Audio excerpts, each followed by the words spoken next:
gentleman years back, the chair now recognizes the amazing gentleman from West Virginia, my friend, Mr. McKinley, for 5 minutes. Well, thank you, Mr. Chairman, and please give Paulette a hug for me, okay? As one friend to another. Listen, Mr. Chairman, the Boston Consulting Group has concluded there was just a modest increase in the electronic vehicles by 15% by 2030.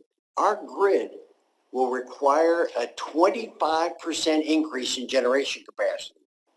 Now, that may seem doable, but within the same time frame, this particular legislation calls for the abandonment of all fossil fuel plants, coal and natural gas by 2035, unless the utilities can miraculously find a solution to this elusive technology of carbon capture. Remember, fossil fuels make up 60% of our existing power supply. So, Mr. Hoffman, my question to you, do you think it's realistic to undertake a massive build out of our grid without including fossil fuels? I don't see a space in which you don't explore avenues to make existing fossil fuel supplies renewable and clean them up where you can without getting. Talk about that in a minute. We're going there in a minute, so don't get ahead of me on this thing. I'm going to feed you another question. But let's go into this transition into perspective. According to our energy consultants, if just a modest 1,000 megawatt fossil power plant were to close, that's modest, the utility company would need to have the equivalent of approximately 70,000 electric vehicle batteries for backup power when the wind and solar aren't available. So let's keep in mind, according to the Journal of Power Sources and Manhattan Institute, for one electronic vehicle battery, not the 70,000, just for one battery, they would need to excavate approximately 250 tons of earth to harvest the minerals necessary for just one battery. But that's just for one power plant alone. That would be enough, just for one power plant alone, that would be enough dirt to fill a convoy of dump trucks from New York to San Francisco and back again, bumper to bumper. Imagine under this conversion, if we're going to close down 300 to 400 coal and natural gas power plants.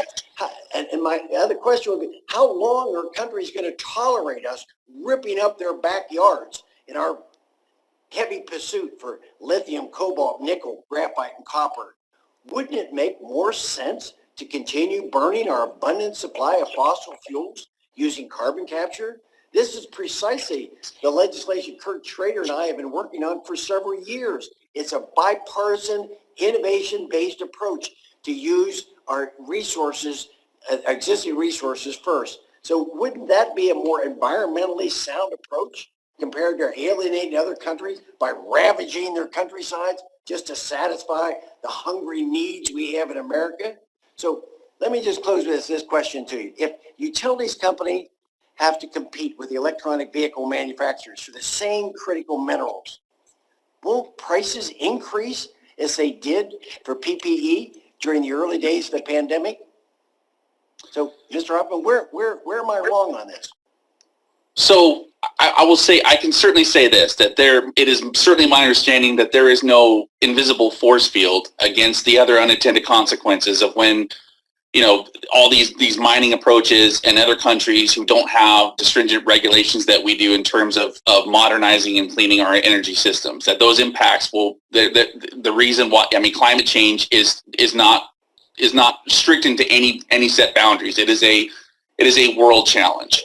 And that's from our perspective why we maintain that advancing technologies in renewable natural gas, hydrogen, pyrolysis, particularly here in California, carbon capture, as you mentioned, utilization, sequestration, these are the pathways and how we can drastically reduce greenhouse gas emissions without putting people who can't afford energy as a luxury out in the cold.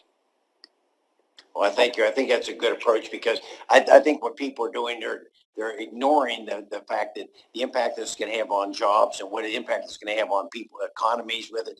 I think we can use the infrastructure we have within our power grid, and we just clean it up and use it that way. I think that's a more practical approach than taking this alternative and just throwing out our gas and natural gas and coal-fired power plants. We ought to be able to use that. So with that, Mr. Chairman, I yield back balance anytime I have.